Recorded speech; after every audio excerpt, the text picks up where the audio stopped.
Na noite de Ano Novo, a casa cheia. Filhos, netos, visitas. Vi minha nora colocar algo na minha taça. Não disse nada, só troquei as taças. 3 minutos depois, ela estava...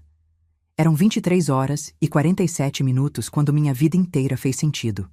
Eu estava parada na porta da cozinha, segurando uma travessa vazia de rabanada quando vi. Fabiana, minha nora, a mulher que meu filho Roberto escolheu para dividir a vida, estava debruçada sobre a bancada de mármore. A mão direita segurava um frasquinho transparente, à esquerda, minha taça de champanhe. O líquido caiu em silêncio. 3, 4 gotas, talvez 5. Meu coração parou, mas meus pés não se moveram. Minha boca não abriu. Algo dentro de mim, um instinto que eu nem sabia que existia, me fez ficar absolutamente imóvel. Como um animal que sente o predador e entende que um movimento pode significar a morte. Ela guardou o frasco na bolsa preta de couro, aquela que eu dei de presente no último aniversário dela. Depois, olhou para os lados. O cabelo loiro caiu sobre o rosto quando ela se virou, procurando testemunhas. Não me viu. Eu estava na sombra do corredor, protegida pela luz fraca da cozinha. Fabiana respirou fundo, alisou o vestido vermelho justo, também presente meu, e voltou para a sala com um sorriso que eu conhecia bem. Aquele sorriso de nora perfeita, de mulher dedicada. De filha que eu nunca tive. Mentira, tudo sempre foi mentira. Dentro da minha cabeça, um relógio começou a contar. Faltavam 13 minutos para a virada do ano. 13 minutos para descobrir se minha nora queria me matar ou me destruir de alguma outra forma que eu ainda não conseguia imaginar. Entrei na cozinha como se nada tivesse acontecido. Deixei a travessa na pia. Meus dedos tremiam, mas forcei-os a ficarem firmes. Peguei um pano de prato e sequei as mãos lentamente, ganhando tempo para pensar. A sala estava barulhenta. 23 pessoas rindo, conversando, esperando a contagem regressiva. Meus filhos, meus netos, vizinhos, o advogado da família. Todos ali celebrando. Sem imaginar que em poucos minutos aquela festa se transformaria em outra coisa. Voltei para a sala. Fabiana estava distribuindo as taças, uma a uma, com aquele cuidado exagerado de sempre. Quando chegou perto de mim, seus olhos brilharam. Dona Helena, essa aqui é especial. Separei para a senhora. A voz doce, o sorriso caloroso. Eu peguei a taça. Senti o peso do cristal na mão. O líquido dourado borbulhava suavemente. Obrigada, querida. Minha voz saiu firme, firme demais para quem acabara de testemunhar a própria sentença. Fabiana se afastou para servir os outros, e foi aí que eu agi. 2 passos até a mesa de centro. Um movimento simples, natural. Coloquei minha taça ao lado da dela. Eram idênticas, do mesmo jogo que ganhei no meu casamento, 46 anos atrás. Fingi arrumar os guardanapos. Quando me virei de volta, troquei as taças de posição. Pronto. O que ela preparou para mim, beberia. Ninguém percebeu. Ninguém nunca percebe os movimentos de uma mulher de 68 anos. Somos invisíveis. Fantasmas na nossa própria casa, e dessa vez, essa invisibilidade me salvou. Se você está assistindo isso agora, se inscreva no canal, porque o que aconteceu nos próximos 3 minutos vai te fazer entender que naquela noite eu não salvei apenas minha vida. Eu descobri uma verdade que vinha sendo construída dentro da minha casa há 4 anos inteiros. 23h55. Alguém aumentou o volume da TV. A apresentadora animada anunciava a contagem regressiva. Os fogos já começavam a estourar lá fora, distantes, apressados. Fabiana levantou a taça, minha taça, e gritou: "Um brinde, à família, à Dona Helena, que sempre nos acolheu com tanto amor." Todos levantaram as taças, inclusive eu. Ela bebeu, um gole longo, efusivo, teatral. Eu bebi também. Apenas um gole pequeno. E esperei. Faltavam 2 minutos para a meia-noite quando vi o primeiro sinal. A mão dela tremeu. A taça balançou. Ela piscou várias vezes, como se tivesse dificuldade para focar. Fabiana, você está bem? Roberto, meu filho, percebeu antes de todos. Eu estou só um pouco tonta. A voz dela saiu arrastada. 1 minuto e 30 segundos. Ela levou a mão à testa. As pernas fraquejaram. Roberto a segurou pelo braço.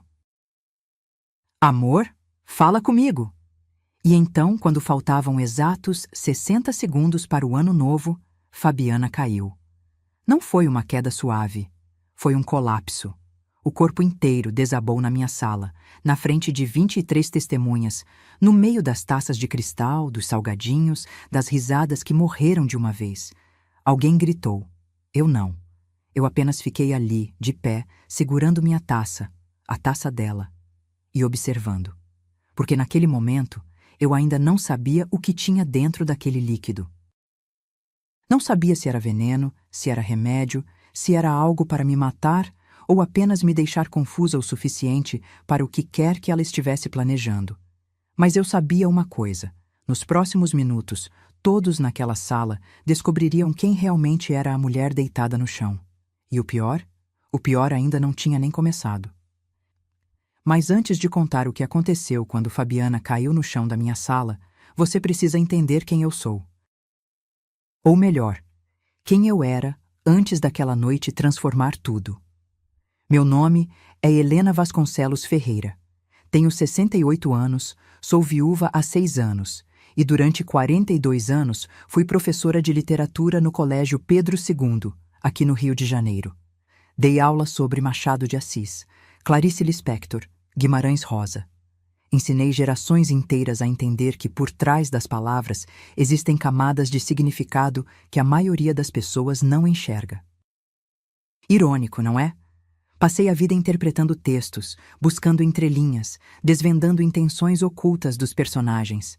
E não consegui ver o que estava acontecendo dentro da minha própria casa. Moro na Tijuca, num sobrado de 3 andares que pertenceu à minha família desde 1957.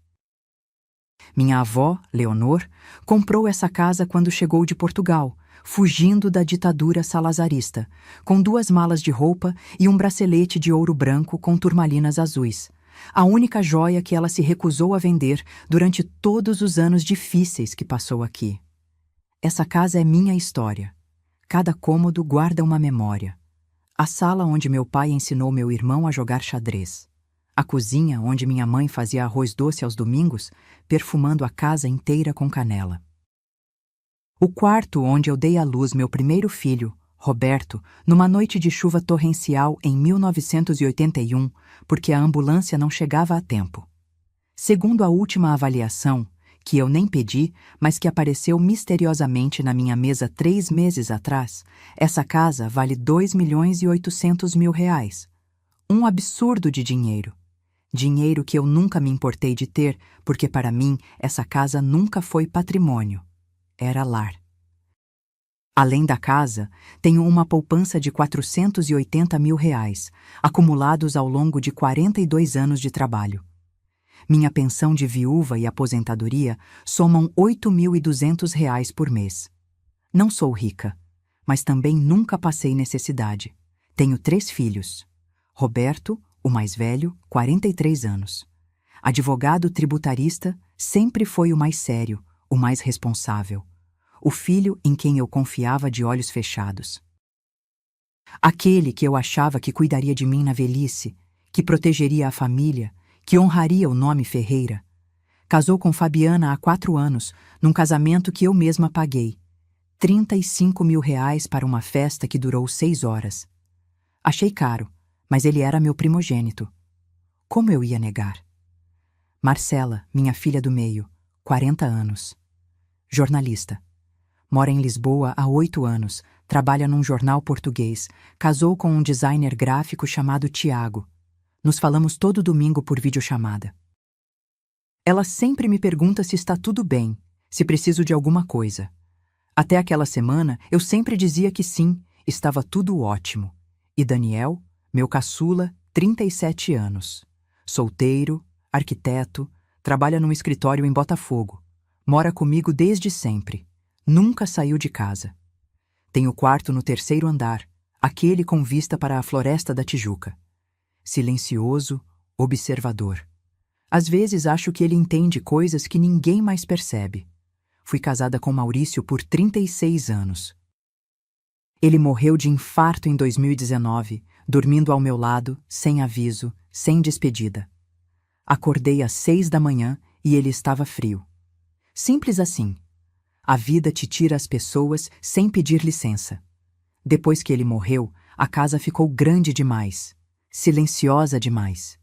Eu subia e descia aqueles 3 andares todos os dias, conversando sozinha, cozinhando para um só, assistindo novela com o volume alto só para criar algum barulho. Foi por isso que aceitei quando Roberto sugeriu. Mãe, que tal se eu e a Fabiana morássemos aqui com a senhora? A casa é enorme. A senhora fica muito sozinha e a gente pagaria aluguel, ajudaria com as despesas. Parecia perfeito. Parecia que eu teria meu filho de volta, que teria companhia, que a casa voltaria a ter vida. Eu disse sim sem pensar 2 vezes.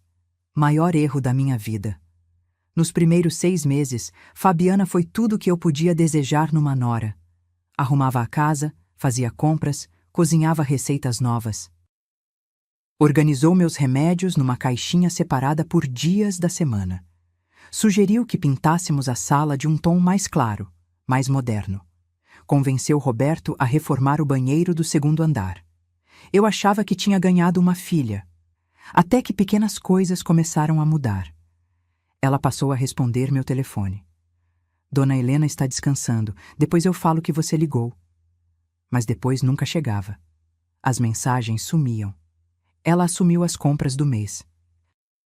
Deixa que eu vou, Dona Helena. A senhora não precisa se cansar. Mas quando eu olhava as notas fiscais, os valores tinham dobrado. Ela reorganizou meus armários. Vou doar essas roupas velhas, tá? Roupas que tinham histórias, vestidos que eu usei em formaturas, blusas que Maurício me deu de presente e o bracelete da minha avó. Esse foi o primeiro sinal real de que algo estava podendo. Fabiana pediu emprestado para usar numa festa da firma de Roberto. Só por uma noite, Dona Helena. Prometo que cuido como se fosse meu. Eu emprestei. Quando ela devolveu, uma das turmalinas estava riscada. Não quebrada, mas visivelmente danificada. Ai, desculpa! Bateu sem querer na porta do carro. Sem querer. Como se 87 anos de história familiar pudessem ser arranhados sem querer. Eu não disse nada. Guardei o bracelete e fingi que estava tudo bem. Porque é isso que mulheres como eu fazem, não é? Engolimos, sorrimos, relevamos. Tudo para não criar problemas, não gerar conflitos, não parecer a sogra chata, a velha implicante. Mas eu estava prestando atenção. E quanto mais eu prestava atenção, mais eu via. Fabiana não era descuidada. Ela era calculista. E naquela noite de Ano Novo, quando a vi desabar no chão da minha sala, com 23 pessoas gritando ao redor, com Roberto aos prantos tentando acordá-la, com meu coração batendo tão forte que eu achei que ia explodir. Naquela noite, eu finalmente entendi que os últimos 4 anos não tinham sido coincidência. Tinham sido preparação. E o que ela preparou para mim estava prestes a se voltar contra ela mesma. Conheci Fabiana numa tarde de março de 2021. Roberto chegou em casa com aquele sorriso que eu não via há anos. Não desde a faculdade, quando ele era mais leve, antes de virar o advogado sério que dorme 4 horas por noite e vive grudado no celular. Mãe, quero te apresentar alguém. Ela entrou na sala atrás dele. Loira, alta, olhos verdes claros. Usava uma blusa branca de linho e calça jeans escura. Simples, mas elegante. 33 anos, descobri depois. 10 anos mais nova que Roberto. Dona Helena, que prazer finalmente conhecê-la. Roberto fala tanto da senhora. A voz era suave, educada. Ela me abraçou com aquele abraço de quem conhece a pessoa há anos. Estranhei. Mas o estranhamento durou apenas 1 segundo, porque ela trouxe um presente. Flores. Lírios brancos, minhas preferidas. Como ela sabia? Roberto contou, óbvio. Detalhe de namorado apaixonado. Naquela tarde, Fabiana me conquistou. Bebemos chá na varanda. Ela fez perguntas sobre mim, sobre meu trabalho como professora, sobre os livros que eu amava. Disse que sempre quis ler mais Clarice Lispector, mas nunca teve disciplina. A senhora poderia me indicar por onde começar? Que professora aposentada resiste a uma pergunta dessas? Eles estavam juntos há 3 meses, me contou Roberto. Conheceram-se num evento corporativo. Ela trabalhava como assessora de comunicação numa empresa de tecnologia. É inteligente, mãe. Muito inteligente. Os olhos dele brilhavam. Nos meses seguintes, Fabiana virou presença constante. Almoços de domingo, jantares de sexta. Sempre simpática, sempre atenciosa. Ajudava a lavar a louça sem eu pedir. Elogiava minha comida. Uma vez, trouxe uma muda de orquídea para plantar no jardim, para deixar a casa da senhora ainda mais bonita. 6 meses depois do primeiro encontro, Roberto me chamou para conversar. Mãe, vou pedir ela em casamento. Meu coração apertou, não de alegria, de medo. Era rápido demais. Mas olhei para o rosto do meu filho e vi algo que eu não via há tanto tempo. Esperança. Desde o divórcio anterior, 5 anos atrás, Roberto tinha ficado fechado, desconfiado. Fabiana tinha devolvido a luz nos olhos dele. Quem era eu para destruir isso? Se você tem certeza, filho, eu apoio. O casamento foi em novembro. Cerimônia pequena, só família próxima e amigos íntimos. 80 convidados, buffet no salão de festas de um hotel em Copacabana. Eu paguei tudo. 35 mil reais que saíram da poupança sem pestanejar. Mãe, não precisa, eu posso parcelar. Roberto, você é meu filho. Deixa eu fazer isso por vocês. Fabiana chorou quando eu disse que pagaria. Abraçou-me com força. A senhora é a mãe que eu nunca tive, dona Helena. Os pais dela tinham morrido num acidente de carro quando ela tinha 19 anos, segundo ela me contou. Sem irmãos. Sem família, sozinha no mundo. Como eu não ia ajudar uma moça assim? A festa foi bonita. Fabiana estava deslumbrante num vestido sereia de renda champanhe. Cabelo preso num coque baixo, maquiagem discreta. Roberto não tirava os olhos dela. No brinde, Fabiana me chamou ao microfone. Quero agradecer a dona Helena, que abriu não só a casa, mas o coração para me receber. Prometo cuidar do seu filho como ele merece. Todos aplaudiram. Eu chorei. Chorei de emoção, achando que estava ganhando uma filha. Que idiota eu fui. 3 semanas depois do casamento, num domingo de manhã, Fabiana veio com a sugestão. Dona Helena, a gente estava conversando. Essa casa é tão grande, a senhora mora aqui sozinha. Não faz sentido a gente pagar aluguel num apartamento quando tem tanto espaço sobrando aqui. Ela falava devagar, como quem não quer pressionar. Roberto estava ao lado, calado, esperando minha resposta. A gente ajudaria com tudo, mercado, contas, reformas, e a senhora teria companhia. Não ia mais ficar sozinha. Sozinha. Essa palavra ecoou, porque era verdade. A casa estava vazia demais. Maurício tinha morrido 2 anos antes. Marcela morava em Portugal. Daniel trabalhava até tarde todos os dias. Vocês morariam no 2º andar? No quarto que era do Roberto? Exatamente. A gente não ia atrapalhar em nada. 2 dias depois, eles trouxeram as malas e começou o teatro. Nos primeiros 6 meses, Fabiana foi impecável. Acordava cedo, fazia café, organizava a casa, comprava pão francês ainda quente na padaria da esquina. Aos sábados, sugeria que fôssemos às 3 tomar sorvete na praça Sáenz Penha.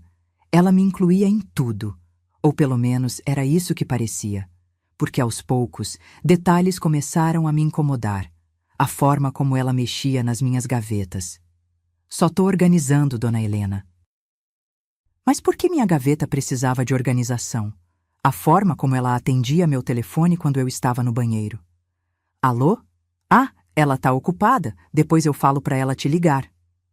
mas a ligação nunca chegava até mim, a forma como ela sugeria mudanças. Esse sofá tá tão velho, dona Helena. Que tal a gente comprar um novo, mais moderno, mais confortável? Aquele sofá tinha 28 anos. Maurício escolheu. Mas como explicar isso sem parecer sentimental demais? E teve o dia que encontrei ela no meu closet. Entrei no quarto e ela estava lá, parada em frente ao armário aberto, segurando o bracelete da minha avó. O bracelete de turmalinas que eu guardava numa caixinha de veludo vermelho no fundo da gaveta. Fabiana, o que você está fazendo? Ela não se assustou. Apenas sorriu. Ah, dona Helena, desculpa. Eu estava procurando um lençol extra e acabei vendo essa joia. É linda demais. Pertenceu à minha avó. Imagino. Deve valer uma fortuna, né? A forma como ela disse isso. O tom. Não era admiração, era avaliação. Estendi a mão. Ela depositou o bracelete na minha palma, ainda sorrindo. Um dia a senhora me empresta para usar numa festa? Não era pergunta, era aviso. E naquela noite de Ano Novo, quando vi Fabiana desabando no chão, com Roberto gritando seu nome, com as pessoas correndo para ajudar, eu lembrei daquele momento. Ela sempre soube exatamente onde cada coisa valiosa estava guardada, porque desde o primeiro dia ela não estava construindo uma família, estava fazendo um inventário. O primeiro ano de convivência com Fabiana foi como assistir uma peça de teatro, onde só eu percebia que os atores estavam trocando de máscara entre os atos. Começou com frases soltas, comentários jogados no ar durante o café da manhã, enquanto ela passava manteiga no pão. Dona Helena, não acha que essa cozinha ia ficar linda com armários brancos? Esses aqui de madeira escura deixam tudo meio pesado. Aqueles armários tinham sido instalados pelo meu pai em 1983. Madeira de lei, feitos sob medida por um marceneiro da Rua do Catete. Eu gosto deles assim, Fabiana. Ah, claro. É que eu vi numa revista. Mas a casa é da senhora, né? Só uma sugestão. Só uma sugestão. Mas toda semana tinha uma nova. Que tal trocar essas cortinas por persianas? Mais prático. Esse lustre da sala é meio antigo, né? Um pendente moderno ia valorizar. Dona Helena, essas toalhas de mesa bordadas são lindas, mas ninguém usa mais isso. Posso doar? Não. Sim. Talvez. Eu ia respondendo conforme o cansaço, porque questionar cada pequena coisa parecia birra de velha teimosa. E eu não queria ser aquela sogra, aquela mulher que implica com tudo, que vive presa no passado. Então eu cedia. Um pouco aqui, um pouco ali. As cortinas saíram. Entraram persianas cinza. O lustre de cristal que minha mãe trouxe de uma viagem a Petrópolis foi substituído por uma luminária minimalista que eu achava fria. As toalhas bordadas pela minha tia foram para a doação. E cada vez que algo saía da casa, um pedaço da minha história ia junto. Mas o bracelete, esse ela não ia ter. Foi numa quinta-feira de agosto, 1 ano e 3 meses depois do casamento. Fabiana bateu na porta do meu quarto às 10 da noite. Dona Helena, posso te pedir um favor gigante? Eu estava deitada, lendo, já de camisola. Claro, querida. Tem um evento super importante amanhã na empresa do Roberto. Jantar formal com clientes internacionais. Eu tô sem nenhuma joia sofisticada. Ela fez uma pausa. Será que a senhora me emprestaria aquele bracelete lindo? Só por uma noite. Juro que cuido como se fosse meu. Meu estômago revirou. Fabiana, aquele bracelete é muito delicado. Tem mais de 80 anos. Exatamente por isso. Vai ser perfeito. Clássico, elegante.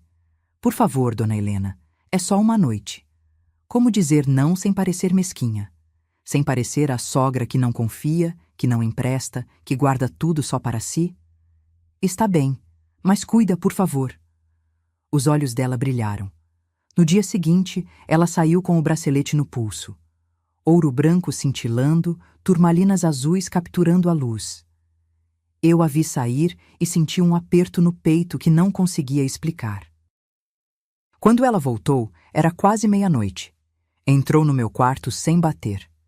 Dona Helena, desculpa. Aconteceu um acidente pequenininho. O bracelete estava na mão dela.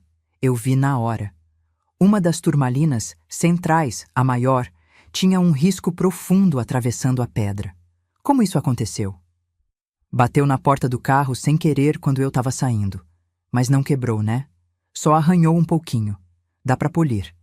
Não dá para polir turmalina riscada. Qualquer pessoa que entende de joias sabe disso. A pedra fica marcada para sempre. Peguei o bracelete de volta, guardei na caixinha, não disse mais nada. Mas algo dentro de mim rachou naquele momento. Como a turmalina. Os meses seguintes foram uma escalada tão lenta que eu quase não percebia. Fabiana passou a controlar as senhas. Wi-Fi, Netflix, até a senha do interfone. Deixa que eu anoto tudo num lugar só, dona Helena. A senhora esquece essas coisas. Eu não esquecia, mas aceitei, porque parecia útil. Ela assumiu as compras do mês. Faço tudo online, economizo o tempo da senhora. Ela começou a abrir minhas correspondências, só para ver se tem alguma conta atrasada. E no segundo ano veio a jogada mais ousada. Uma tarde de abril, Fabiana e Roberto me chamaram para conversar na sala. Mãe, a gente estava pensando... Roberto hesitou. Seria bom a senhora fazer uma procuração, só por segurança. Procuração? É que se acontecer alguma emergência, se a senhora precisar assinar algum documento urgente e não puder, a gente teria autorização para resolver. Fabiana complementou, com aquele sorriso doce. É só para facilitar a vida da senhora, dona Helena. Muita gente da sua idade faz isso. Minha tia fez e ela disse que ficou muito mais tranquila. Peguei o papel que Roberto me estendeu. Era uma procuração ampla. Poderes para vender, comprar, assinar contratos, movimentar contas. Preciso pensar. Claro, mãe. Sem pressão. Roberto beijou minha testa. Mas Fabiana não se mexeu. Ficou me olhando. E naquele olhar havia algo que me gelou. Expectativa, ansiedade, fome.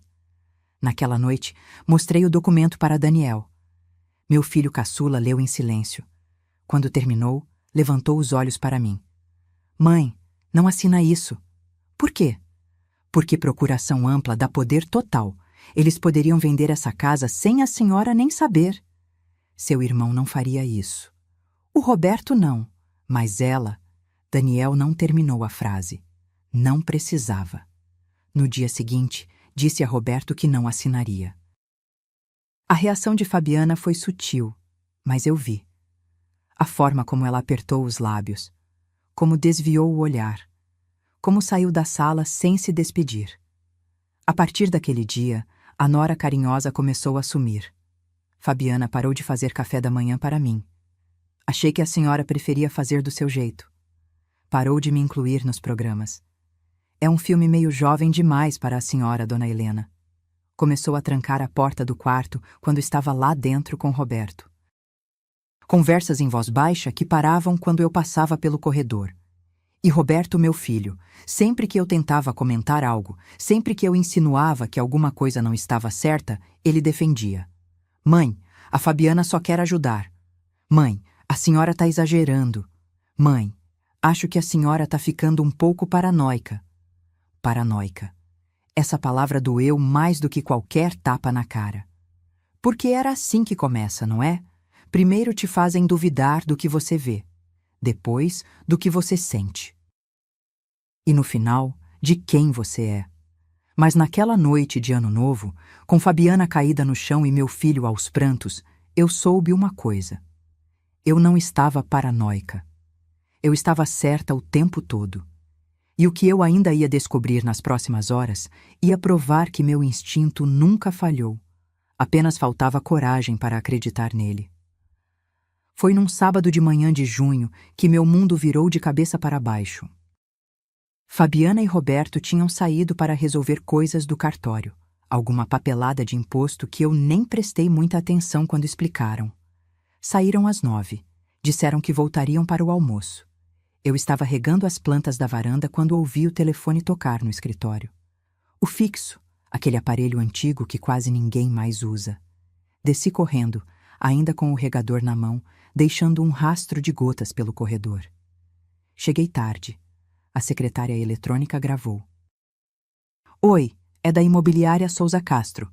Estamos retornando o contato sobre a avaliação do imóvel na Rua Conde de Bonfim. Conforme solicitado, o laudo ficou pronto. A senhora pode passar aqui para buscar ou prefere que enviemos por e-mail? Fiquei parada, segurando o regador, ouvindo a mensagem repetir na minha cabeça. Avaliação de imóvel? Que avaliação? Ninguém me pediu autorização para avaliar coisa nenhuma. Minha casa não estava à venda. O escritório era um cômodo pequeno no segundo andar, cheio de estantes com livros que eu acumulei durante décadas de magistério. A mesa de madeira escura sempre foi território do Maurício. Depois que ele morreu, virou depósito de contas, documentos, papéis sem importância. Ou era isso que eu achava. Comecei a abrir as gavetas. Procurava alguma coisa, qualquer coisa que explicasse aquela ligação. Na terceira gaveta, embaixo de uma pilha de recibos antigos, encontrei uma pasta azul, fina. Discreta. Abri. Dentro, plantas baixas da minha casa, desenhadas à mão com anotações nas margens. Demolir parede divisória, sala integrada. Piso laminado, 18 mil. Cozinha americana, orçamento 45 mil. Virei a página. Outro documento. Laudo de avaliação imobiliária. Data, 3 semanas atrás. Imóvel residencial, Rua Conde de Bonfim, 847, Tijuca. 3 pavimentos, 5 quartos, 3 banheiros, garagem para 2 veículos. Metragem total, 340 moais. Valor de mercado estimado, R$ 2.800.000. 2.800.000. Minha mão tremeu. A pasta quase caiu. Tinha mais. Um rascunho de carta, manuscrito, letra que eu não reconheci. Prezado Dr. Almeida, conforme conversamos, segue relação de documentos necessários para dar entrada no processo de interdição por incapacidade civil. A senhora Helena Vasconcelos Ferreira, 68 anos, apresenta sinais progressivos de comprometimento cognitivo. Parei de ler. Incapacidade civil. Interdição. As palavras dançavam na minha frente. Meu coração batia tão alto que doía. Eles queriam me declarar louca. Peguei meu celular. Tirei foto de cada página. Mãos trêmulas, respiração curta. Guardei tudo exatamente como estava. Fechei a gaveta. Subi para o meu quarto. Tranquei a porta. Sentei na cama e chorei. Não chorei de tristeza. Chorei de raiva. Quando Roberto e Fabiana chegaram, eu estava na cozinha, descascando batatas para o almoço. Rosto lavado. Sem sinais de lágrimas. Mãe, a gente trouxe pão de queijo. Roberto entrou animado, com um saquinho de papel na mão. Fabiana passou direto, subiu para o quarto deles. Nem me cumprimentou. Esperei até depois do almoço. Quando Fabiana saiu para encontrar uma amiga, ou era isso que ela disse, chamei Roberto para conversar. Filho, preciso te perguntar uma coisa. Fala, mãe. Segurei firme na xícara de café. Você mandou fazer a avaliação da casa? Ele piscou, desviou o olhar. Quem te falou isso? A imobiliária ligou hoje. Silêncio. Roberto mexeu no celular, nervoso. Mãe, foi só uma curiosidade. A Fabiana queria saber quanto a casa vale. Para questões de planejamento futuro. Que planejamento futuro, Roberto? Nada demais. Só para ter noção. Patrimônio familiar, essas coisas. E as plantas com orçamento de reforma. Você também viu? A expressão dele mudou. Surpresa. Ele não sabia das plantas. Que plantas? Percebi ali. Roberto estava sendo usado. Ele não sabia de tudo. Deixa pra lá. Forcei um sorriso. Só fiquei curiosa. Mas nada ia ficar para lá. Naquela noite, esperei todos dormirem. Às 2 da madrugada, desci até a sala. Liguei o computador, procurei na internet. Como instalar câmera escondida em casa. No dia seguinte, chamei Daniel no meu quarto. Preciso da sua ajuda. Mostrei as fotos que tirei dos documentos. Vi meu filho caçula ficar pálido. Mãe, isso é tentativa de golpe. Eles querem te declarar incapaz para assumir controle de tudo. Eu sei. Por isso preciso de provas. Preciso saber o que eles conversam quando eu não estou por perto. Daniel olhou para mim com uma mistura de admiração e medo. A senhora quer gravar eles? Quero. 2 dias depois, Daniel trouxe 4 câmeras minúsculas, do tamanho de um botão, com áudio. Instalamos juntos. Uma na estante da sala, disfarçada entre os livros. Uma no relógio de parede da cozinha. Uma no corredor do segundo andar, dentro de um vaso decorativo. E uma no escritório, colada atrás do porta-retratos. Tudo grava direto num aplicativo no seu celular, mãe. A senhora pode assistir de qualquer lugar. Aprendi a mexer. Eu, que mal sabia usar o WhatsApp, aprendi a acessar câmeras de segurança escondidas. Comecei a assistir tudo. E o que vi me transformou.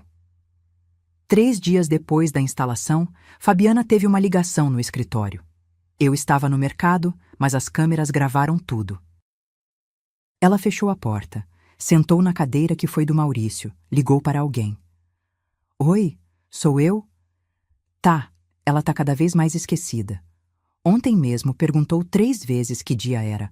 Não, ninguém vai desconfiar. Até junho eu consigo os laudos que a gente precisa. O advogado já está avisado. Depois que sair a interdição, a gente vende logo e divide, como combinamos. Pausou, ouvindo a pessoa do outro lado. Confia em mim. A velha não vai nem saber o que aconteceu. Quando perceber, já vai estar internada. Internada. A velha. Assisti esse vídeo 12 vezes. Memorizei cada palavra, cada pausa, cada inflexão na voz dela. E naquela noite, quando sentei para jantar com Roberto e Fabiana, quando ela me serviu o suco com aquele sorriso carinhoso quando disse: Dona Helena, fiz do jeito que a senhora gosta. Eu sorri de volta, porque ela não sabia. Não sabia que eu tinha virado caçadora. E que agora, cada movimento dela estava sendo documentado, gravado, arquivado. A presa tinha se tornado predadora e a armadilha estava apenas começando a ser montada. Durante 3 semanas, virei espectadora da minha própria destruição. Todas as manhãs eu acordava às 6, tomava café, fingia ler jornal, mas meus olhos estavam no celular escondido debaixo da mesa, assistindo às gravações da noite anterior. Foi assim que descobri tudo. A primeira revelação veio numa terça-feira chuvosa de julho. Eu tinha ido ao médico fazer exames de rotina. Pressão, colesterol, essas coisas de quem passou dos 60. Quando voltei, Fabiana estava sozinha em casa. Ou achava que estava. Assistia à gravação naquela mesma noite, trancada no meu quarto. Fabiana estava no escritório. A câmera captou perfeitamente quando ela abriu a gaveta, aquela mesma onde eu encontrei os documentos, e tirou um envelope pardo. Dentro, papéis que eu nunca tinha visto. Ela espalhou na mesa. A câmera não focava perfeitamente, mas dava para ler os carimbos. Clínica Neurológica Ipanema. Laudos médicos, com meu nome. Peguei o celular e dei zoom na imagem. Paciente Helena Vasconcelos Ferreira, 68 anos, apresenta quadro compatível com demência senil em estágio moderado. Episódios frequentes de desorientação temporal e espacial. Perda progressiva de memória recente. Recomenda-se acompanhamento psiquiátrico e avaliação para interdição. Data: 15 de maio de 2024. Eu nunca estive nessa clínica na vida. Esses laudos eram falsos. Continuei assistindo. Fabiana fotografou cada documento com o celular. Depois guardou tudo de volta e fez uma ligação. Consegui. 3 laudos assinados com CRM e tudo. Custou caro, mas ficou perfeito. Ninguém vai questionar. Meu estômago revirou. Ela comprou laudos médicos falsos para me declarar louca. Mas o pior ainda estava por vir. 2 dias depois, numa quinta-feira de tarde, aconteceu o que eu mais temia descobrir. A campainha tocou às 15 horas. Fabiana atendeu.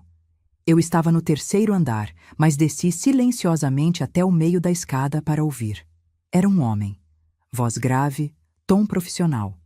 Boa tarde, sou o Dr. Renato Almeida, advogado.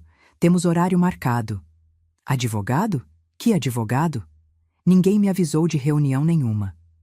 Voltei para o quarto e abri o aplicativo das câmeras. Transmissão ao vivo. Fabiana levou o homem até a sala. Ele era alto, careca, terno cinza. Sentou no sofá com uma pasta de couro. Então, senhora Fabiana, vamos direto ao ponto. A senhora trouxe os documentos que solicitei? Ela entregou um envelope. Ele abriu. Examinou cada papel. Laudos médicos atestando incapacidade cognitiva. Certidão de propriedade do imóvel. Cópia do RG e CPF da titular. Ele ergueu o olhar. Perfeito. Com isso, damos entrada no processo de interdição na próxima semana. E quanto tempo leva? Considerando que temos laudos de 3 médicos diferentes, que a paciente tem 68 anos e que a senhora é nora residindo no mesmo endereço, diria que em 60 dias conseguimos a tutela provisória. E a venda do imóvel? Assim que a senhora for nomeada tutora, pode vender. O juiz raramente questiona decisões de tutores familiares, principalmente quando alegam necessidade de custear tratamento médico. Fabiana sorriu, aquele sorriso que eu conhecia tão bem. Perfeito. E o pagamento? 20% do valor da venda, como combinamos. 20% de R$ 2.800.000. 560 mil reais para um advogado corrupto me roubar. Pausei o vídeo. Respirei fundo. Precisei de 5 minutos para conseguir voltar a assistir. Quando retomei, eles estavam finalizando. Ah, Dr. Renato, meu irmão vai fazer parte disso também. Ele é corretor de imóveis, vai intermediar a venda. Sem problemas. Quanto menos gente de fora, melhor. Irmão. Ela tinha um irmão. Lembrei vagamente. No casamento, Fabiana disse que não tinha família, que estava sozinha no mundo. Mais uma mentira. 3 dias depois, conheci o tal irmão. Ele apareceu num sábado de manhã. Roberto tinha ido jogar tênis. Daniel estava trabalhando. Eu, supostamente, tinha saído para fazer companhia a uma amiga doente. Não tinha saído. Estava no meu quarto, assistindo. Fabiana abriu a porta. Entra, Rodrigo. O homem era parecido com ela. Mesmos olhos verdes, cabelo loiro escurecido, uns 40 anos, camisa polo, calça jeans, tênis importado. Sentaram na cozinha. Ele pôs uma pasta em cima da mesa. Então, mana, tá tudo certo? Tudo. O advogado vai entrar com o pedido semana que vem. 60 dias, e a casa é nossa. E o Roberto? Ele sabe? Fabiana riu. Um riso curto, debochado. O Roberto não sabe de nada. Acha que a velha tá com Alzheimer de verdade. Mostrei os laudos falsos para ele. Disse que o médico me passou em consulta reservada. Ele acreditou em tudo. Meu filho não sabia. Roberto era vítima também. Rodrigo abriu a pasta. Já tenho 3 interessados. 2 investidores e uma clínica particular que quer transformar em consultórios. O maior lance até agora foi 3.100.000 reais. Fabiana bateu palma. 300 mil a mais que a avaliação. A localização é privilegiada. Perto do metrô, perto de tudo. Vende rápido. E quando ela descobrir? Não vai descobrir. Vai estar internada num asilo, com diagnóstico de demência avançada, nenhum juiz vai dar ouvidos ao que ela disser. Rodrigo bebeu um gole do café. E o marido dela? O Roberto não vai estranhar? Vou convencer ele que é o melhor para a mãe, que ela precisa de cuidados especializados, que a gente não consegue dar atenção 24 horas. Fabiana encostou na cadeira. Ele é fraco, Rodrigo. Basta eu chorar um pouco, dizer que tô exausta, que não aguento mais cuidar. Ele aceita tudo. E depois que vender? A gente pega a nossa parte e vaza. Eu me separo, invento qualquer desculpa. Cada um segue sua vida. Rico. Eles riram juntos. Desliguei o celular. Não conseguia mais assistir. Fiquei deitada na cama, olhando para o teto, sentindo algo que eu nunca tinha sentido antes. Não era mais raiva, era determinação. Aquela mulher não ia apenas tentar me roubar, ela ia me apagar. Ia me trancar num asilo, vender minha história, minha casa, minha vida inteira. Ia fazer meu filho acreditar que estava fazendo isso por amor. Mas ela cometeu um erro fatal. Ela subestimou uma professora de literatura que passou 40 anos ensinando que em toda a história o vilão sempre revela demais. E agora eu tinha tudo gravado. Cada palavra, cada plano, cada mentira. Peguei o celular de volta, transferi todos os vídeos para uma pasta criptografada. Fiz backup em 3 lugares diferentes e comecei a planejar não minha defesa, mas meu contra-ataque, porque se ela queria uma guerra, ia ter. Mas não seria a guerra que ela imaginou. Dezembro chegou com aquele calor sufocante do Rio de Janeiro que faz o asfalto derreter. Mas dentro de mim era inverno. Passei o mês inteiro sorrindo, concordando, sendo a Helena que todos esperavam. Gentil, um pouco esquecida, facilmente convencida. Quando Fabiana sugeria algo, eu acenava com a cabeça. Claro, querida, como você achar melhor. Quando Roberto perguntava se eu estava bem, eu apertava a mão dele. Estou ótima, filho. Nunca estive melhor. Mentira, mas mentira necessária, porque nos bastidores eu estava montando algo que eles jamais imaginariam. No dia 3 de dezembro, fui ao banco, sozinha. Disse que ia na farmácia. Pedi para falar com o gerente, Sr. Gustavo, que me conhecia há 15 anos. Dona Helena, que prazer! Em que posso ajudá-la? Preciso verificar todas as movimentações da minha conta corrente nos últimos 6 meses e também da conta conjunta que abri com meu filho Roberto. Ele imprimiu os extratos. Sentei ali mesmo, na salinha reservada, e analisei cada linha. Conta corrente pessoal, normal. Aposentadoria entrando, contas saindo, nada estranho. Conta conjunta com Roberto, 3 saques não autorizados por mim, R$ 7.000 em abril, 8.000 em junho, 15.000 em novembro, R$ 30.000 que sumiram sem eu saber. Senhor Gustavo, esses saques aqui, tem como rastrear quem fez? Ele digitou no computador. Foram feitos no caixa eletrônico, usando o cartão do seu filho. Mas eu sabia que não foi Roberto. Foi ela, usando o cartão dele. Quero fazer 2 coisas. Primeira, tirar meu filho como cotitular dessa conta. Segunda, transferir todo o dinheiro de volta para minha conta pessoal. O gerente hesitou. A senhora tem certeza?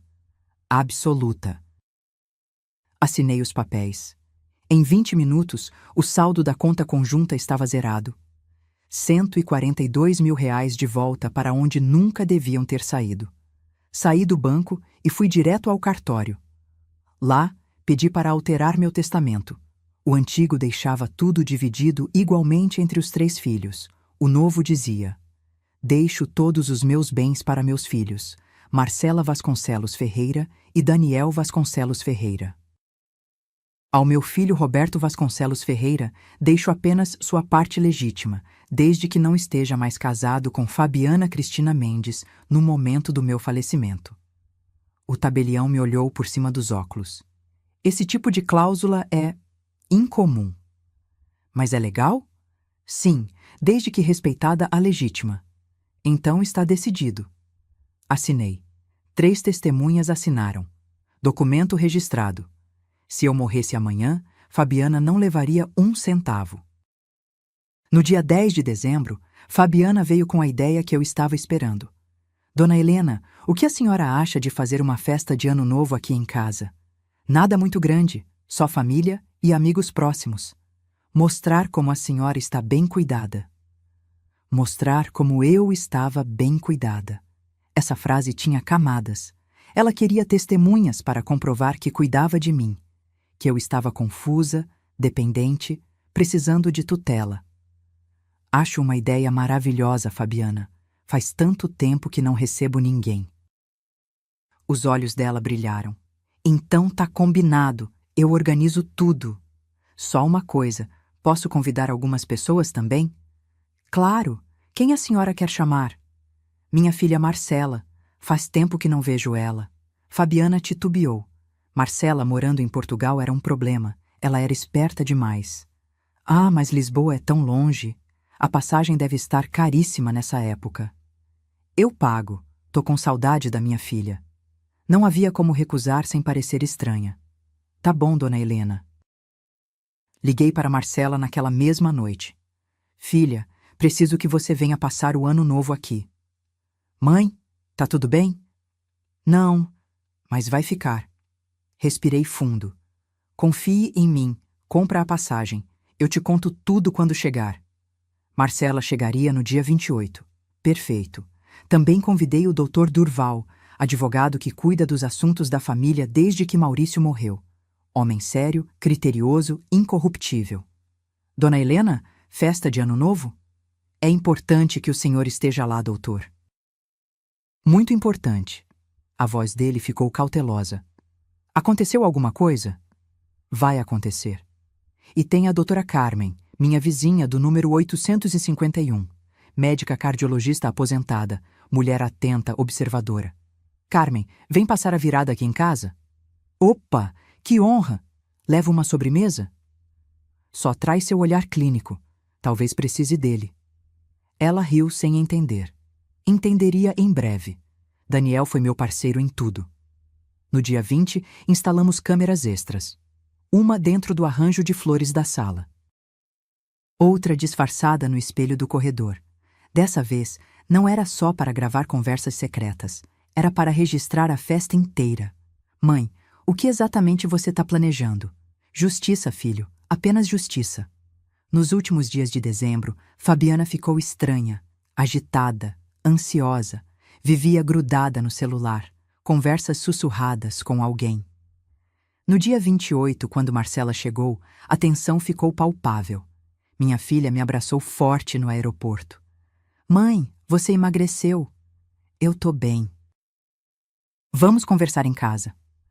Naquela noite mostrei tudo a ela, todas as gravações, todos os documentos, o plano inteiro. Marcela chorou. Depois ficou furiosa. Depois ficou determinada. Essa vadia vai pagar.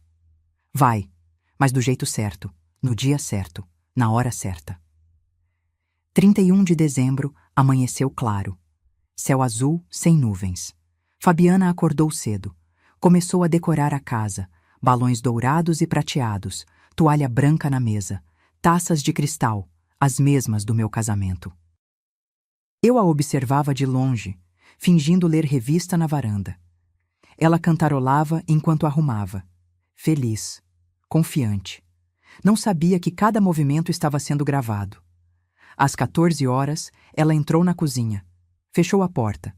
Peguei o celular, transmissão ao vivo da câmera escondida no relógio. Vi quando ela abriu a bolsa. Tirou o frasquinho transparente. O mesmo que eu veria horas depois, ao vivo, sem a proteção da tela. Ela olhou para o líquido, depois olhou para as taças já posicionadas na bandeja. Hesitou por 3 segundos. Depois destampou o frasco e derramou na taça que tinha uma pequena marca vermelha na base. Marca que ela mesma fez para identificar qual era a minha. Guardou o frasco, lavou as mãos, respirou fundo e saiu da cozinha sorrindo.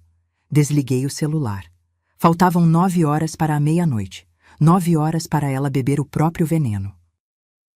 E descobrir que quando você tenta destruir uma mulher que passou a vida ensinando sobre ironia trágica, você vira personagem da sua própria lição. A tarde passou devagar, como se o tempo soubesse que aquela noite mudaria tudo. Às 16 horas, comecei a me arrumar.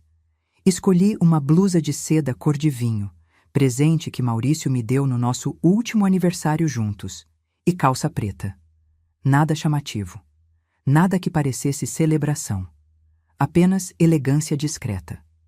Marcela bateu na porta do meu quarto. Mãe, tem certeza disso? Olhei para minha filha pelo espelho. Ela estava tensa, com aquela ruga entre as sobrancelhas que aparece quando está preocupada. Absoluta. E se der errado? Não vai dar. Passei batom, vermelho escuro, Confie em mim. Daniel apareceu logo depois, também arrumado. Camisa social azul marinho, calça bege. Todas as câmeras estão funcionando. Testei 3 vezes. Ótimo. Peguei o celular. Vamos descer. A peça está prestes a começar. Quando chegamos na sala, Fabiana já tinha transformado a casa. Luzes de LED iluminavam os cantos. A mesa estava impecável. Toalha branca, guardanapos dobrados em formato de flor, pratos da porcelana boa, aquela que eu só usava em ocasiões especiais. Ela tinha se superado. Vestido vermelho justo, decote discreto, mas sensual. Cabelo solto em ondas, maquiagem perfeita. Parecia uma anfitriã de revista. Dona Helena, olha que linda a senhora. Adorei essa blusa. Veio até mim e me abraçou. Senti o perfume caro, presente de Roberto. Retribuí o abraço. Você arrasou na decoração, querida. Está tudo lindo. Os olhos dela brilharam com o elogio. Fiz com todo carinho. A senhora merece. Roberto chegou logo depois, vindo do banho. Quando viu Fabiana, sorriu daquele jeito apaixonado. Ainda estava apaixonado. Ainda não sabia que dormia com uma cobra. Os convidados começaram a chegar às 19 horas. Dr. Durval foi o primeiro. Terno cinza, gravata azul, pasta de couro na mão. Como sempre. Dona Helena, feliz ano novo. Doutor, que bom que veio.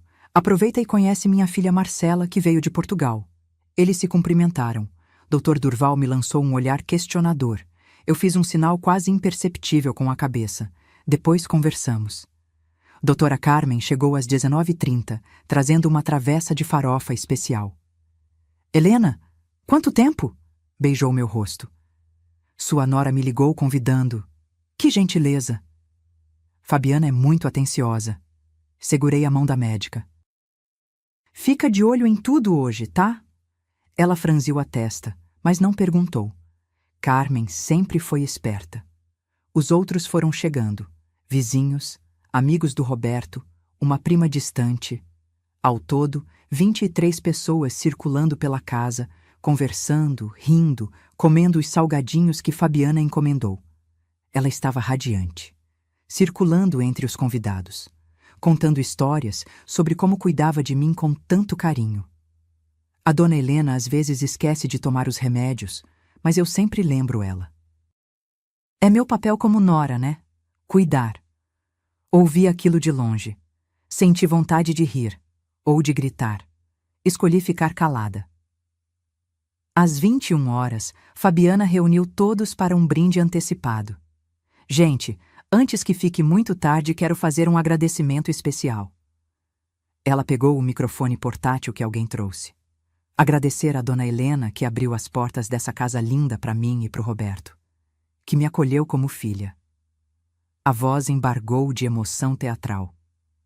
A senhora é um exemplo de generosidade. E eu prometo cuidar da senhora sempre, pelo tempo que for necessário. Pelo tempo que for necessário. Até me trancar num asilo. Todos aplaudiram. Roberto a beijou. Eu sorri e agradeci. Atriz. Ela era uma atriz consumada, mas eu também tinha aprendido a representar. Às 22 horas, Fabiana entrou na cozinha. Saiu trazendo a bandeja com as taças de champanhe já distribuídas. Vi a marca vermelha discreta na base de uma delas. A minha. A envenenada. Meu coração acelerou, mas mantive a expressão neutra. Ela começou a distribuir. Uma para cada convidado. Sorrisos. Cuidado para não derrubar. Gentilezas. Quando chegou perto de mim, segurou a taça marcada com cuidado especial. Dona Helena, essa aqui eu separei especialmente para a senhora. A taça mais bonita do jogo. Nossos olhos se encontraram. Por um segundo, vi algo naquele olhar verde. Não era maldade. Era convicção. Ela realmente achava que estava fazendo o certo. Que eu era um obstáculo que precisava ser removido. Peguei a taça. Cristal frio na mão. Líquido dourado borbulhando. Obrigada, querida. Ela se afastou para continuar distribuindo. E foi naquele momento que eu me movi. 2 passadas até a mesa de centro. Natural, como quem vai pegar um guardanapo. Coloquei minha taça ao lado da dela. Eram absolutamente idênticas, do mesmo jogo de 32 peças que ganhei em 1979. Peguei um guardanapo, alisei na mão. Quando me virei para voltar ao sofá, troquei as taças de posição. Simples, rápido, invisível. O que ela preparou para mim agora estava na frente dela. Voltei para meu lugar, sentei, respirei. Ninguém percebeu. Ninguém nunca percebe os gestos de uma mulher idosa numa festa. Somos parte da decoração, presentes, mas não relevantes, até que nos tornamos. 23h30. Fabiana aumentou o volume da TV. A apresentadora gritava animada sobre a contagem regressiva na praia de Copacabana. Gente, vamos nos posicionar. 10 minutos para a virada. Todos se levantaram. Pegaram as taças. Alguns já estavam com aquela alegria etílica de quem bebeu demais. Roberto puxou Fabiana pela cintura. Amor, esse foi o melhor ano da minha vida. Ela o beijou. O próximo vai ser ainda melhor. Prometo. Promessa que não cumpriria. 23h45. Meu celular vibrou no bolso. Mensagem de Daniel. Todas as câmeras gravando, tudo registrado. Respondi apenas, perfeito. Marcela estava ao meu lado, tensa. Segurei sua mão. Calma, vai dar tudo certo. 23h50. Fabiana levantou a taça, minha taça, e gritou acima do barulho. Gente, um brinde à família, à dona Helena que sempre nos recebeu com tanto amor, à vida, ao futuro. Todos levantaram as taças. A dona Helena! Ela bebeu. Um gole longo, generoso, teatral. Vi o líquido descer pela garganta dela. Bebi também. Apenas um gole pequeno, simbólico. 10, 9, 8. A contagem começou. Todo mundo gritando. Fogos já estourando lá fora. 7, 6, 5. Vi quando a mão dela tremeu pela primeira vez. Leve. Quase imperceptível. 4, 3, 2. A taça balançou. Ela piscou várias vezes, confusa. 1. Feliz Ano Novo. Abraços, beijos, gritos. E Fabiana levando a mão à testa. Amor? Você tá bem? Roberto percebeu. Eu tô tonta.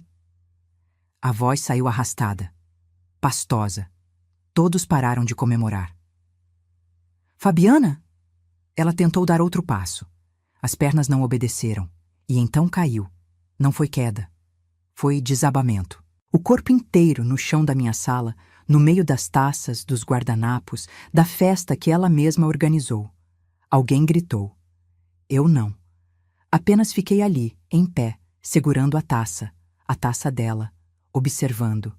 Porque finalmente, depois de meses planejando minha destruição, Fabiana Cristina Mendes tinha bebido da própria armadilha. E o que viria a seguir seria apenas o começo da verdadeira queda dela. O barulho do corpo dela batendo no chão cortou a música, cortou os gritos, cortou tudo. Por 2 segundos, ninguém se mexeu, como se o cérebro de todos precisasse de tempo para processar que aquilo era real. Depois, o caos. Fabiana! Roberto se jogou no chão ao lado dela. Amor, fala comigo! Ela estava consciente, mas os olhos vidrados, a boca entreaberta tentando formar palavras que não saíam. As pessoas se aglomeraram. O que aconteceu?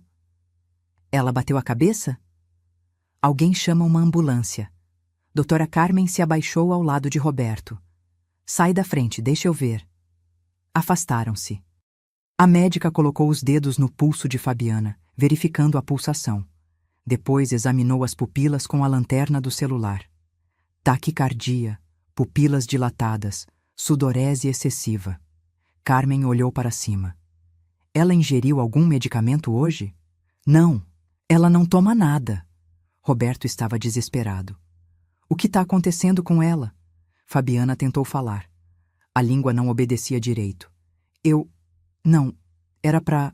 Shh, calma, não força. Carmen segurou o rosto dela.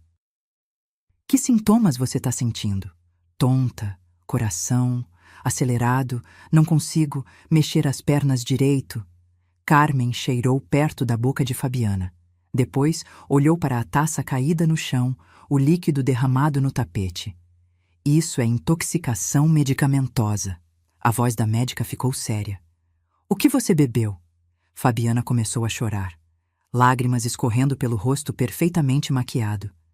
Não era para ser eu. Silêncio. Todo mundo olhou para ela. Roberto segurou a mão da esposa. Como assim não era para ser você? Fabiana, o que você está falando? Ela virou o rosto tentando fugir dos olhares, mas não tinha para onde ir. Dei 2 passos à frente. Todos abriram caminho.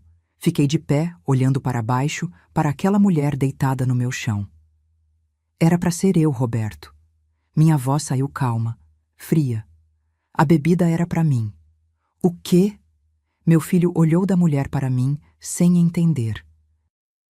Mãe, do que a senhora está falando? Peguei a taça que Fabiana tinha bebido, minha taça original, e mostrei para todos. Hoje à tarde, vi minha nora colocando algo nessa taça. Algo que não era champanhe. 23 pares de olhos me encararam. Eu poderia ter gritado, poderia ter acusado na hora, mas decidi esperar. Decidi trocar as taças. Apontei para a Fabiana e deixar que ela bebesse o que preparou para mim. Não! Roberto se levantou. Não! Isso não faz sentido! Fabiana nunca faria isso! Pergunta para ela. Ele se virou para a mulher no chão. Amor, fala que isso não é verdade. Fala! Fabiana fechou os olhos. Mais lágrimas, e então, com a voz arrastada pelo efeito do remédio, ela confessou. Era clonazepam, só para deixar ela confusa, não era para matar, só para parecer que ela estava perdendo a cabeça. O silêncio que caiu naquela sala foi sepulcral. Roberto deu 2 passos para trás. A cor sumiu do rosto dele. Você tentou drogar minha mãe? Não era para machucar, era só para conseguir os laudos, para interdição. E ali estava, a confissão que 23 pessoas acabavam de ouvir. Dr. Durval se aproximou. Interdição? Que interdição? Peguei meu celular. Acessei a pasta com as gravações. Conectei na TV da sala com 2 toques. Deixa eu explicar. Apertei play. A primeira gravação começou. Fabiana ao telefone no escritório. Tá, ela tá cada vez mais esquecida. Até junho eu consigo os laudos que a gente precisa. Roberto assistia, pálido, mudo. Segunda gravação. O advogado corrupto na sala. Com esses laudos médicos, conseguimos a tutela em 60 dias. Terceira gravação. Rodrigo, o irmão. E quando ela descobrir? Fabiana respondendo. Não vai descobrir, vai estar internada num asilo. Cada gravação era uma facada. Passei todas. 3 minutos de evidências irrefutáveis. Quando terminei, o silêncio era absoluto. Roberto estava parado no meio da sala, olhando para o nada. Lágrimas escorriam pelo rosto dele. Não tentava escondê-las. Marcela veio até mim e segurou minha mão. Daniel estava encostado na parede, mandíbula travada. Fabiana continuava no chão, chorando convulsivamente. Foi Dr. Durval quem quebrou o silêncio. Dona Helena, a senhora tem cópias dessas gravações? Tenho, em 3 lugares diferentes. Então vou te orientar agora mesmo a fazer boletim de ocorrência. Isso aqui é tentativa de estelionato, falsificação de documento e... Ele olhou para Fabiana. Tentativa de intoxicação. Eu não queria, eu só queria o dinheiro. Fabiana soluçava. A casa, vale tanto, eu precisava... Você precisava? Roberto finalmente falou, a voz tremendo de raiva. Você precisava destruir minha mãe? Me enganar? Forjar laudos médicos? Planejar internar ela num asilo? Ele se abaixou na frente da esposa. Não com carinho, com fúria contida. Eu te amava. Eu confiava em você. Eu defendi você todas as vezes que minha mãe tentou me alertar. E você... A voz dele quebrou. Você estava planejando destruir a minha família. Fabiana tentou tocar o rosto dele. Roberto afastou a mão com um tapa. Não encosta em mim. Nunca mais. Doutora Carmen interrompeu. Precisamos levar ela para o hospital, fazer lavagem estomacal. Clonazepam em alta dosagem pode ser perigoso. Chama a ambulância, disse. E a polícia? A ambulância chegou 12 minutos depois. 2 paramédicos entraram com maca. Enquanto colocavam Fabiana na maca, ela tentou falar comigo. Dona Helena, por favor, Desculpa. Olhei para ela. Aquela mulher que entrou na minha casa sorrindo, que me chamou de mãe, que dormiu sob meu teto por 4 anos planejando minha destruição. Você não sente. Você só está arrependida porque deu errado. Levaram-na. Roberto foi junto na ambulância, não por amor, mas porque ainda era legalmente o marido. Quando a porta fechou, a festa acabou. Os convidados saíram em silêncio, chocados. Alguns me abraçaram, outros não sabiam o que dizer. Doutor Durval ficou. Amanhã, primeira coisa, a gente vai na delegacia. Obrigada, doutor. Quando todos saíram, eram 2 da manhã. Marcela, Daniel e eu ficamos na sala. No meio da decoração de festa, das taças espalhadas, dos pratos intocados. Mãe! Marcela me abraçou. Você foi tão corajosa. Não foi coragem, foi sobrevivência. Olhei para a sala. Para a casa que quase perdi. Para a vida que quase me roubaram. E percebi uma coisa. A guerra não tinha terminado. Tinha apenas começado. Mas dessa vez, eu não seria a vítima. Seria a juíza. E o veredicto já estava escrito. Roberto voltou do hospital às 4 da manhã. Eu não tinha dormido. Estava sentada na varanda, ainda com a roupa da festa, olhando para a rua vazia. Marcela tinha ido deitar. Daniel roncava no sofá, exausto. Ouvi a chave na porta, passos pesados no corredor. Meu filho apareceu na varanda, os olhos vermelhos, a camisa amarrotada. Não disse nada. Apenas sentou na cadeira ao meu lado. Ficamos em silêncio por 5 minutos. Só o barulho dos pássaros começando a cantar, anunciando o primeiro amanhecer do ano. Finalmente ele falou. Fizeram lavagem estomacal. Ela vai ficar bem, fisicamente. A voz estava rouca. Emocionalmente. Não sei se algum dia ela vai se recuperar da humilhação. Não respondi. Mãe. Ele virou para mim. Por que a senhora não me contou antes? Contei, Roberto. Várias vezes, de formas diferentes, mas você não quis ouvir. Ele fechou os olhos. Eu sei, e isso é o que mais dói. Passou a mão pelo rosto. Quantas vezes a senhora tentou me alertar e eu defendi ela, chamei a senhora de paranoica. Você estava apaixonado, cego pelo amor. Não era amor, mãe, era ilusão. Ela construiu uma personagem perfeita, e eu acreditei porque era mais fácil acreditar do que questionar. Peguei a mão dele. Você também foi vítima, filho. Fui, mas escolhi ser. Quando a senhora começou a mostrar sinais de desconfiança, eu podia ter investigado, podia ter prestado atenção, mas preferi ignorar porque com ela eu me sentia necessário. Ela me fazia sentir importante. E eu não fazia? Não é isso. Ele apertou minha mão. A senhora sempre foi forte demais, independente demais. Depois que o pai morreu, a senhora tocou a vida sozinha. Não precisava de mim para nada. E aí apareceu a Fabiana dizendo que eu era o homem mais incrível do mundo, que ela não conseguia viver sem mim. Soltou uma risada amarga. Era tudo manipulação, mas eu me agarrei naquela fantasia. E agora? Agora eu acordo. Ele se levantou, foi até a grade da varanda. No hospital, enquanto esperava ela sair da emergência, fiquei pensando em tudo. Nos últimos 4 anos, cada decisão que tomei, cada vez que defendi ela contra a senhora... Roberto, deixa eu terminar. Virou para mim. Eu preciso falar, preciso botar para fora. Respirou fundo. Lembra quando a Fabiana sugeriu que a gente morasse aqui? Na época eu achei ótimo, mas agora percebo. Ela não queria morar aqui para me fazer feliz. Queria acesso. Acesso à casa, aos documentos, à senhora. Eu sei. E eu facilitei tudo. Dei a chave. Dei liberdade. Até dei procuração da conta conjunta para ela. Ele riu sem humor. Conta conjunta que tinha 30 mil reais e agora tá zerada. Eu vi os extratos. Por isso transferi tudo de volta pro meu nome. Ele olhou para mim surpreso. A senhora sabia? Descobri em dezembro. Foi uma das primeiras coisas que investiguei. Meu Deus! Ele sentou de novo. Quanto mais eu descubro, pior fica. Como eu fui tão cego? Ela era boa no que fazia. Profissional.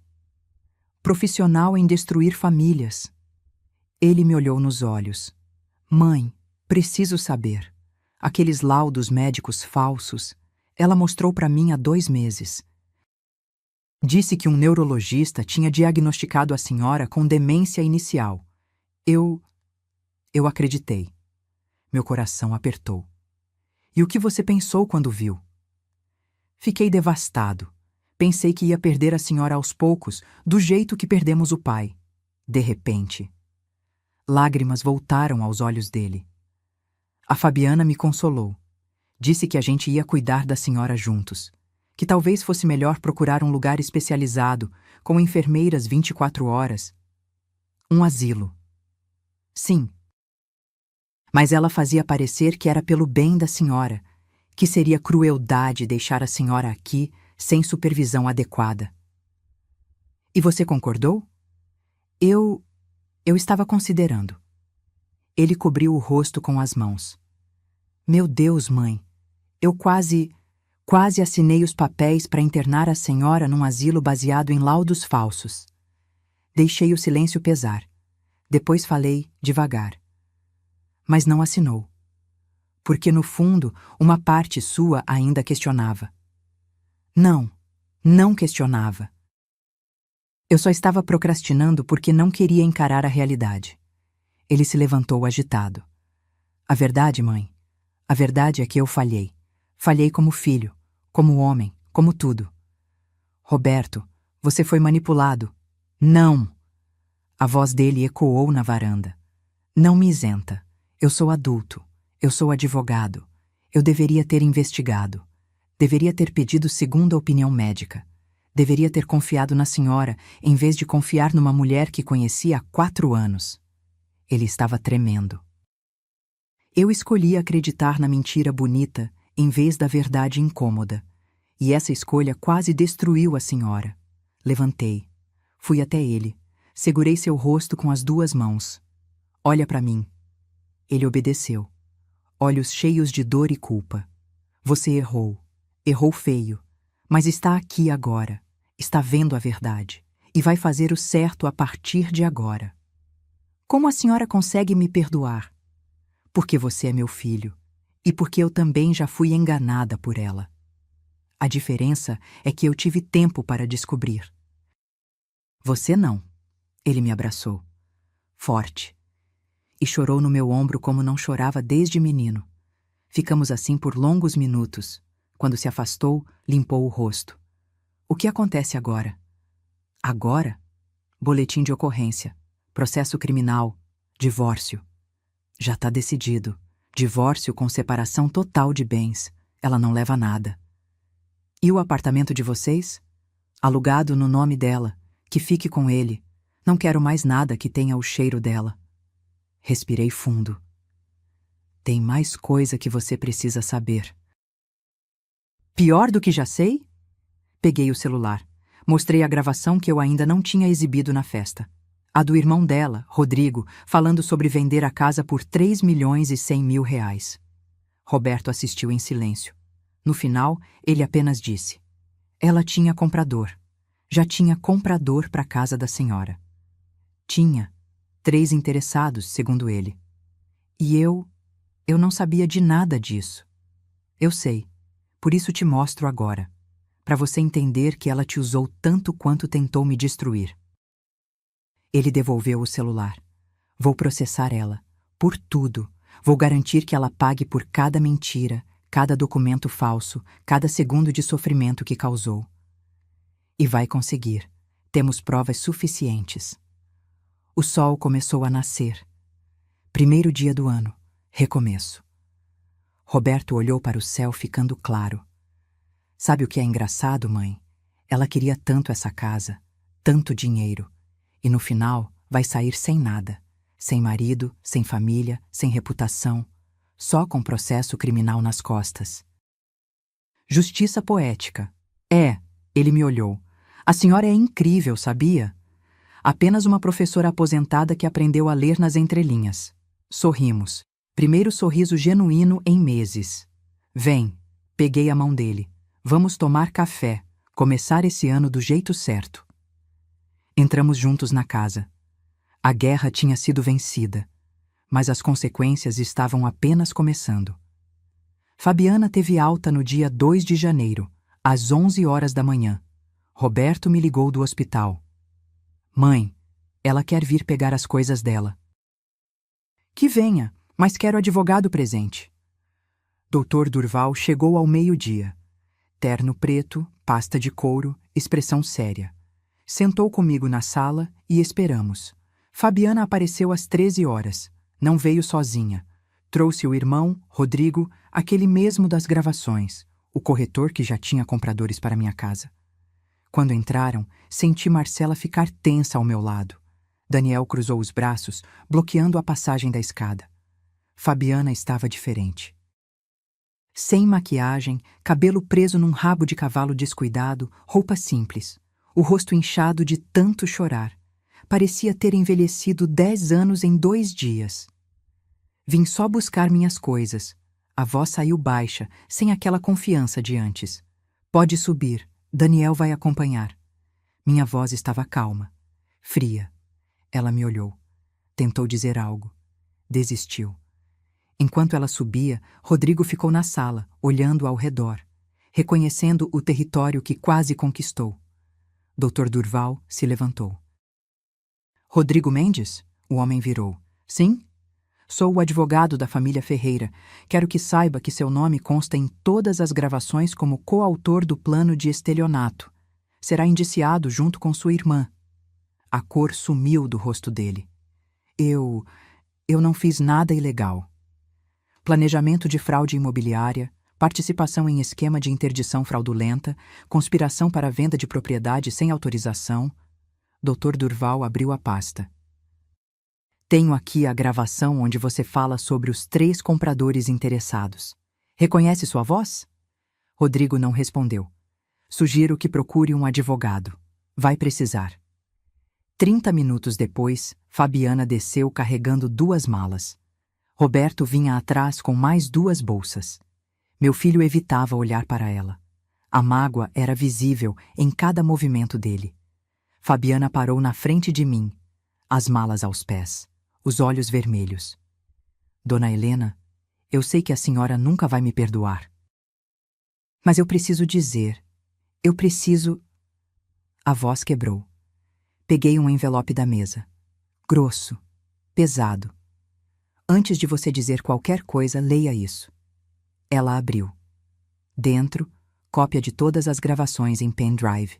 Boletim de ocorrência já registrado, ordem de restrição impedindo a aproximação de mim ou de qualquer membro da família e notificação de processo criminal. Vi as mãos dela tremerem segurando os papéis. Processo criminal? Olhou para o Dr. Durval. Tentativa de estelionato qualificado, falsificação de documento público, tentativa de intoxicação. São 3 crimes. Pena pode chegar a 12 anos. 12 anos? Pela primeira vez, Rodrigo falou alto. Por causa de um plano que nem chegou a se concretizar? Dr. Durval o interrompeu. A tentativa é crime também, e vocês documentaram cada etapa. Gravações telefônicas, reunião com advogado corrupto, laudos falsos comprados. Nós não temos dinheiro para pagar advogado desse porte. Fabiana estava entrando em pânico. Problema seu, Roberto finalmente falou. Você deveria ter pensado nisso antes de tentar destruir minha família. Ela olhou para ele. Você não vai me ajudar? Ajudar você? A voz dele carregava uma raiva que raramente vi. Depois de tudo, você me usou. Mentiu para mim durante anos. Falsificou laudos dizendo que minha mãe estava doente. Planejou interná-la num asilo. E ainda quer que eu te ajude? Eu te amava. Mentira! Roberto deu um passo à frente. Você nunca me amou. Amava essa casa. Amava o dinheiro. Eu era só o idiota útil que te dava acesso. Fabiana começou a chorar. Não aquele choro teatral que ela usava para manipular. Era desespero real, de quem finalmente entende que perdeu tudo. Eu só queria uma vida melhor. Cresci sem nada. Meus pais morreram e me deixaram só dívidas. Eu só queria segurança. Às custas de destruir uma mulher de 68 anos, Marcela falou pela primeira vez. Você não queria segurança, queria atalho. Dr. Durval interveio. Ainda tem mais uma coisa que vocês precisam saber. Pegou outro envelope. Fizemos uma investigação financeira de rotina. Descobrimos que a senhora Fabiana possui dívidas em 5 instituições diferentes. Cartões de crédito, empréstimos pessoais. Total, R$ 78 mil. Roberto virou para ela, incrédulo. 78 mil? Eu ia pagar. Quando a casa fosse vendida, eu ia... Você estava afundada em dívidas e a solução era me roubar? Eu finalmente falei.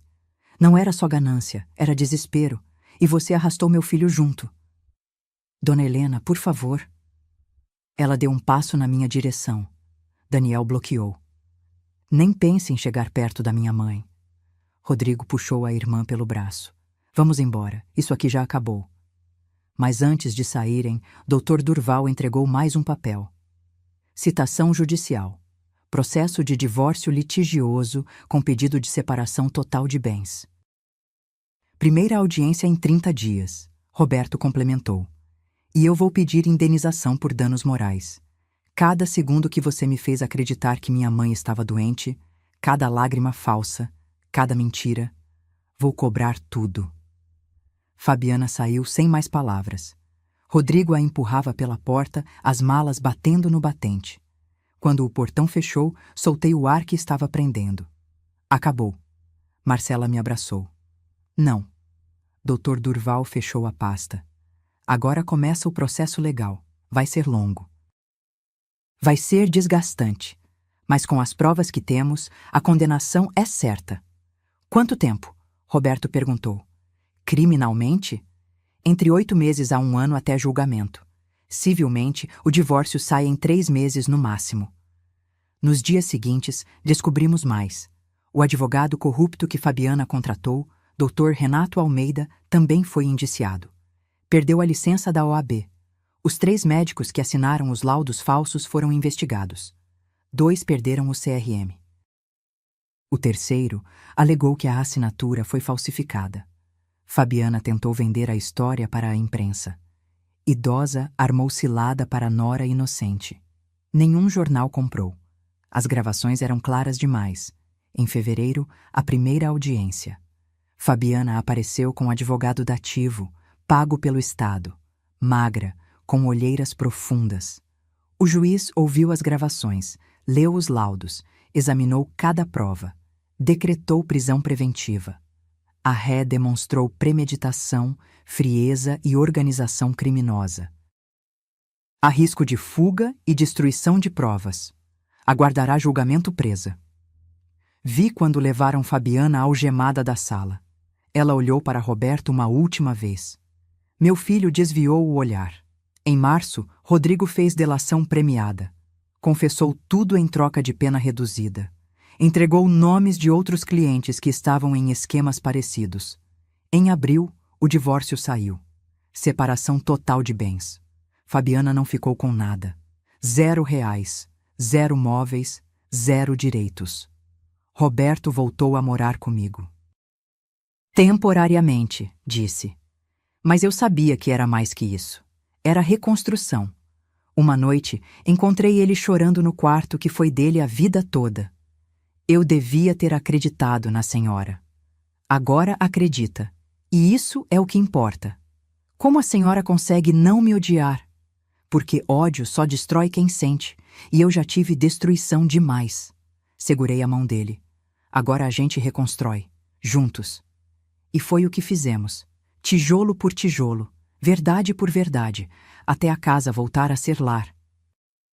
Julho chegou com aquele frio seco do Rio de Janeiro que pede cobertor à noite. Eu estava na varanda, tomando chá de camomila, quando o telefone tocou. Doutor Durval. Dona Helena, saiu a sentença. Meu coração acelerou. E? 4 anos e 8 meses de reclusão em regime semiaberto. Mais pagamento de R$150 mil em danos morais. R$150 mil. Era mais do que eu esperava. Menos do que ela merecia. E o Rodrigo? 2 anos. Pena convertida em prestação de serviços comunitários por causa da delação premiada. Desliguei o telefone. Olhei para a casa ao redor. Minha casa. Ainda minha. 6 meses tinham passado desde aquela noite de Ano Novo. Meio ano que mudou absolutamente tudo. A casa estava diferente, reformada. Mas dessa vez, do jeito que eu quis. Pintei a sala de um tom de bege suave que me acalmava. Troquei as persianas que Fabiana instalou por cortinas de linho branco que deixavam a luz natural entrar. Coloquei de volta o lustre de cristal da minha mãe, aquele que tinha sido modernizado e que eu guardei no sótão. Cada canto voltou a contar minha história. Não a história que alguém quis escrever por mim. O bracelete de turmalinas foi restaurado por um joalheiro especializado em antiguidades. A pedra arranhada foi substituída por uma nova, azul turquesa, que brilhava com luz própria. O joalheiro disse: "Essa aqui é mais rara que a original, mais valiosa." Passei a usar o bracelete toda semana. Não guardado numa caixinha, no pulso, onde devia estar. Roberto se mudou para um apartamento alugado em Botafogo. Pequeno, 1 quarto, mas dele. Pela primeira vez em 4 anos, estava reconstruindo a vida sozinho. Jantava comigo 2 vezes por semana, sem falta, às quintas e domingos. Na última quinta, ele trouxe flores, lírios brancos. Lembrei que são suas preferidas. Não mencionamos que foram as mesmas flores que Fabiana trouxe no primeiro dia. Mas os dois pensamos nisso. "Como você está, filho?" "Melhor." Ele sorriu. Era um sorriso cansado, mas genuíno. "Comecei terapia, 3 vezes por semana." "E está ajudando?" "Está. Tô aprendendo a reconhecer padrões. Bandeiras vermelhas que ignorei. Coisas sobre mim que facilitaram a manipulação dela." "Você não teve culpa?" "Não, mãe. Eu tive sim. Não da maldade dela, mas das minhas escolhas. De ter acreditado no que era conveniente em vez do que era verdade." Ele segurou minha mão. "Mas estou aprendendo, e não vou repetir esses erros." Marcela voltou para Portugal em março, mas prometeu vir em dezembro para passar as festas comigo. De verdade dessa vez. Daniel continuou morando comigo, e pela primeira vez isso não me incomodava. Era companhia genuína, não dependência. Uma manhã, ele desceu e encontrou eu fazendo panquecas. "Mãe, a senhora tá diferente." "Como assim?" "Mais leve." Sorri mais. Parece livre. Livre. A palavra perfeita. Porque era exatamente isso que eu sentia. Livre do peso de fingir, de tolerar, de silenciar minha intuição para não parecer a velha chata. Usei os R$150 mil da indenização para criar um fundo de educação. Não para netos, ainda não tenho. Para jovens da comunidade que querem fazer faculdade, mas não têm condições. Fundo Helena Vasconcelos de Educação. 5 bolsas de estudos integrais por ano. A primeira beneficiada foi Júlia, 19 anos, moradora da Mangueira, aprovada em Direito na UERJ. Quando entreguei o documento da bolsa, ela chorou. "A senhora não me conhece. Por que faz isso?" "Porque alguém tentou me apagar. e eu escolho criar luz em vez de guardar rancor. Em maio, fui convidada para dar uma palestra num grupo de terceira idade na Tijuca. O tema: Como proteger seu patrimônio e sua dignidade. Falei para 87 pessoas, mulheres, na maioria, entre 55 e 80 anos. Contei minha história, sem omitir nada. A manipulação, os laudos falsos, a tentativa de interdição, a taça trocada. Quando terminei, uma senhora de 74 anos levantou a mão. Dona Helena, a mesma coisa está acontecendo comigo. Minha nora quer que eu assine procuração. Diz que é para facilitar, mas alguma coisa não parece certa. Olhei para ela. Então não assina. Sua intuição está te protegendo. Escuta ela. Depois da palestra, 17 mulheres me procuraram com histórias parecidas. Filhos pressionando, noras manipulando, genros sugerindo asilos. Virei conselheira informal. Dr. Durval me ajudava com as questões legais. Doutora Carmen com as médicas. Salvamos 4 mulheres de esquemas de interdição fraudulenta só naquele mês. Uma tarde de junho, estava regando as plantas quando o interfone tocou. Uma mulher que eu não conhecia. Dona Helena, sou Patrícia, assistente social. Vim avisar que a Fabiana pediu para a senhora ser comunicada. Ela aceitou um programa de ressocialização. Vai trabalhar na biblioteca da penitenciária, ensinando alfabetização para detentas. Interessante.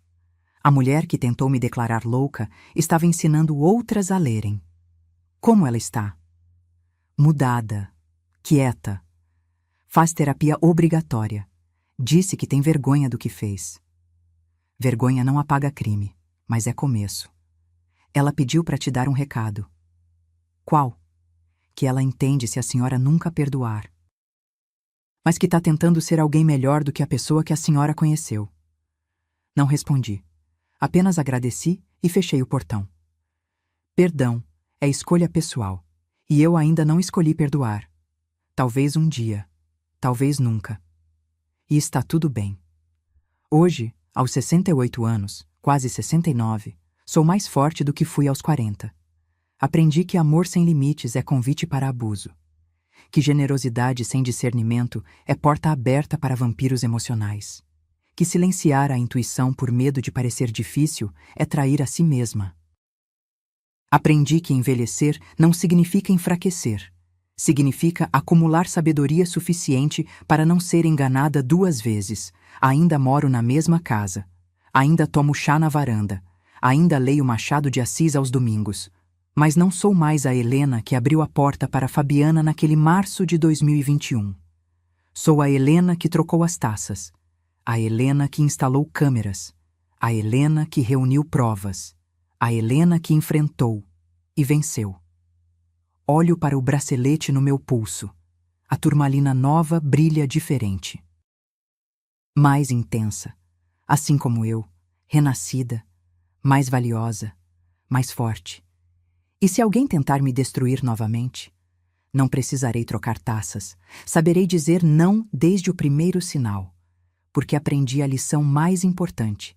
Dignidade não se negocia, respeito não se implora, e sua história é sua para escrever, ninguém mais. Se essa história tocou seu coração, se você já passou ou conhece alguém que passou por algo parecido, deixe seu comentário. Escreva de onde você está assistindo.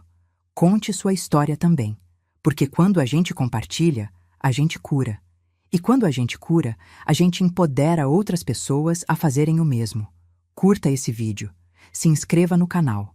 E lembre-se, você não é obrigada a ser boazinha com quem tenta te destruir. Você é obrigada apenas a ser verdadeira consigo mesma. E isso ninguém nunca pode te tirar.